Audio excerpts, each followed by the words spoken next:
Сәлем балалар, хал жағдайларың қалай? Бүгін біздің сабақта математика 1-ші сынып 6-шы сабақ. Тақырыбымыз қосу және азайту. Жаңаны оқып үйрену. Қосу және азайту амалдарын білетін боласың. Бірінші тапсырма. Суреттерге қара, не байқадың? Мұның қалай жазылғанына қара. Жазуларды оқы дейді.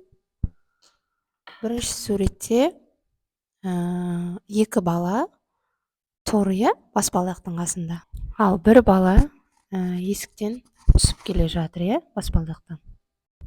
Яғни 2-ке 1-ді қосамыз. Тең 3 болады. Яғни 2 балаға 1 бала қосылады. Сол кезде 3 бала болады деген секілді, балалар. Екіншісінде 3 қыз суретте тұр. 3 қыздың біреуі кетіп бара жатыр, керісінше. Одан азайтамыз. Кетіп бара жатырғанда азайтамыз. 3-тен 1-ді алған кезде тең 2-ге 2 қыз болып қалады.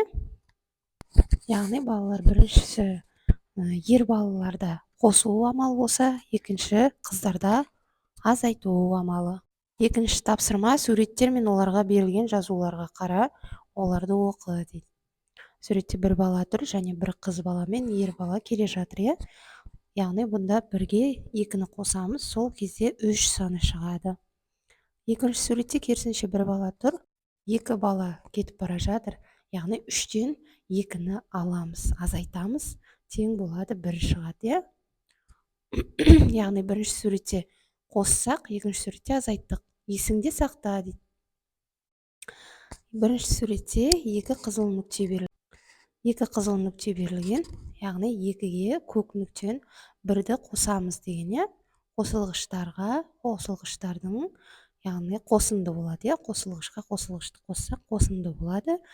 Тең болады 2-ге 1-ді қоссақ, қосындының мәні 3 шығады. Екінші тапсырмада азайғыш дейміз 3-ті, ал 1-ді азайтқыш дейміз. Яғни азайғыштан азайтқышты алсақ, 3-тен 1-ді тең айырма шығады. Яғни тең 3-тен 1-ді алған кезде 2 шығады. Айырманың мәні болады. Осылайша балалар, сіздер қоссаңыздар қосындының мәні шығады, ал азайтсаңыздар айырманың мәні шығады. Үшінші тапсырма, қосынды мен айырманың мәндерін тап, карточкалардың түсіне назар аудар, түсіндір дейді.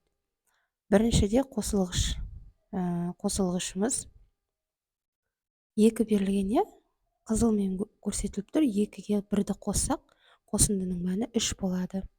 Екіншісінде де солай. 2 қосылғышты қоссақ, қосындының мәні шығады. Яғни 1-ге 2-ні қоссақ та 3 болады. 2-ге 1-ді қоссақ 3 болады, және 1-ге 2-ні қоссақ 3 болады. Екіншісінде азайғыш және азайтқыш. Енді азайғыштан азайтқышты алсақ, айырманың мәні шығады. Мысалы, 3-тен 1-ді алсақ 2 болады, және 3-тен 2-ні алсақ 1-ге тең болады. Осылайша сендер қосуды қосындының мәні дейміз, яғни қосылғыштар қосылғанда, екінші айырманың мәні. Төртінші тапсырмамыз өзіндік жұмыс дейді. Дәптерге қалай жазылатынына қара, есепте. Балалар, 2-ге 1-ді қоссақ, тең 3 шығады. Ал енді 1-ге 2-ні қосатын болсақ та 3 шығады. Мен 3-ті кәдімгі дәптердің тор көзінің ішіне салып қойдым. Осылай сіздерде тор көзінің ішіне әдемі етіп, тор көзден шығармай жазыңдар. Екінші тапсырмасында 3-тен 1-ді азайтсақ 2 шығады, және 3-тен 2-ні азайтсақ 1 шығады. Оларды да дәптердің тор көздерінің ішінен шығармай, осылай әдемі жазуды қалыптастырыңыздар өздеріңізге, балалар. Балалар, сонымен бүгінгі сабағымыз аяқталды.